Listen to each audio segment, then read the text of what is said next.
Welcome to bite of Bengal. কেমন আছো তোমরা সবাই? আশা করছি তোমরা সবাই খুব ভালো আছো। আজকে আমি বানাচ্ছি সুইট অ্যান্ড সাওয়ার এগ কষা। দেশি বিদেশি নাম হলেও খেতে কিন্তু খাসা। কী লাগবে? ডিম অবভিয়াসলি, আর লাগবে হচ্ছে আলু, যেটা আমি সেদ্ধ করে নিচ্ছি প্রেসার কুকারে।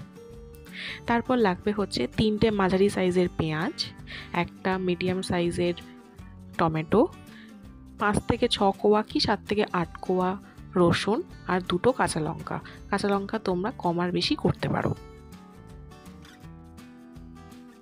কড়া গরম করে সর্ষের তেল বা সাদা তেল দেবে। ডিম আর আলুটাকে এমনভাবে ভাজবে যেন বেশি লাল না হয়। পুরো ভিডিওটা দেখার জন্য অনুরোধ রইল। আর সাবস্ক্রাইব করতে কিন্তু একদমই ভুলো না। লাইক আর কমেন্ট কিন্তু করতে ভুলো না, কারণ একটা সাবস্ক্রিপশন, লাইক আর কমেন্ট আমাকে অনেক সাহস দেয়, উৎসাহ দেয় নতুন ভিডিও বানানোর জন্য।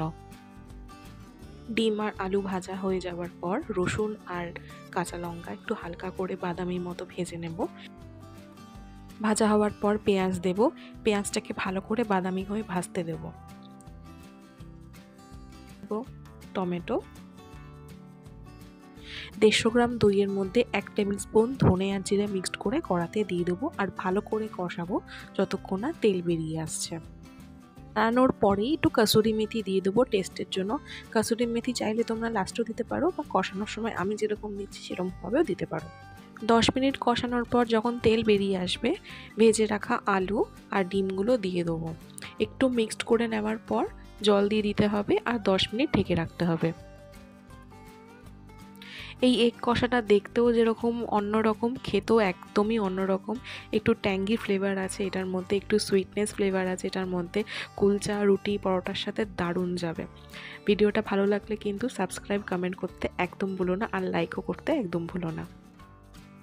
লুক অ্যাট দ্য কালার, কি সুন্দর হোয়াইটের মধ্যে কালারফুল লাগছে না? ধনে পাতা একটু দিয়ে দেবে লাস্টের দিকে, একটু কাঁচা লঙ্কা চিড়ে দিয়ে দেবে।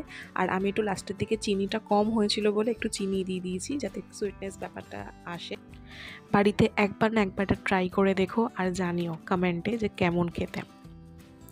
আজ আসছি, পরে আবার দেখা হবে নতুন রেসিপি নিয়ে। টাটা।